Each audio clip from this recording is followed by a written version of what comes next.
নমস্কার, আমার আরেকটি নতুন ভিডিওতে আপনাদের সকলকে স্বাগত জানাই।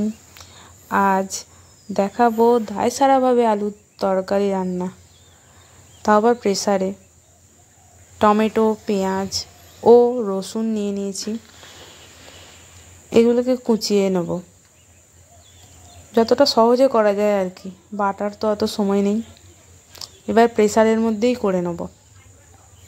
প্রেসারের মধ্যে প্রথমে গ্যাসটা জ্বেলে প্রেসারটা বসিয়ে দিলাম, দিয়ে এর মধ্যে অল্প সর্ষের তেল দিয়ে দিলাম।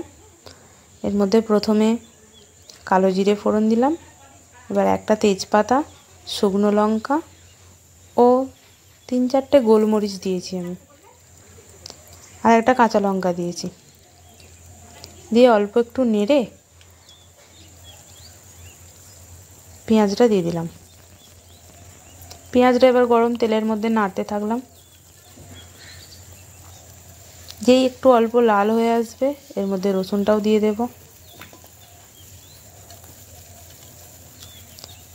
এবার ম্যাশার দিয়ে আদাটাকে ম্যাশ করে অল্প দিয়ে দেব। দেওয়া হয়ে গেছে, এবার টমেটো দিয়ে দিলাম, অল্প নেড়ে নেব। এরপর আলুগুলো দিয়ে দেব ওর মধ্যে, দিয়ে নাড়তে থাকবো।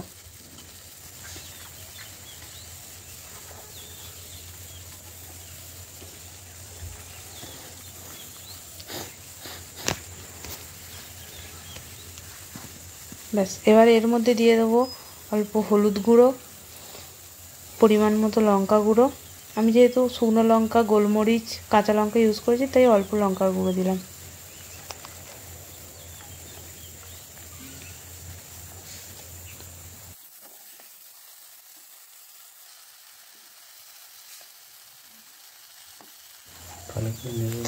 এরপর লবণ দিয়ে দিলাম, দিয়ে ভালো করে নেড়ে জল দিয়ে দেব। আপনারা যেরকম ঝোল খেতে পছন্দ করবেন সেই অনুযায়ী জল দেবেন। দিয়ে প্রেসারটি এঁটে 3টে সিটির জন্য অপেক্ষা করব।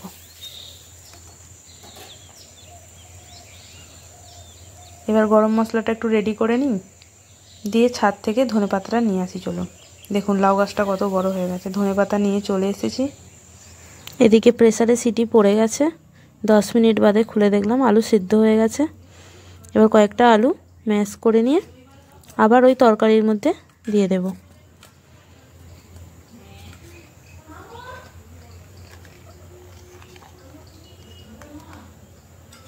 ব্যাস, তৈরি হয়ে গেল আমাদের ফাঁকিবাজি আলুর দম। এর মধ্যে লাস্টে ধনেপাতাটা আর ওই মশলাটা দিয়ে দিলাম, দিয়ে নামিয়ে নিলাম। Bye bye.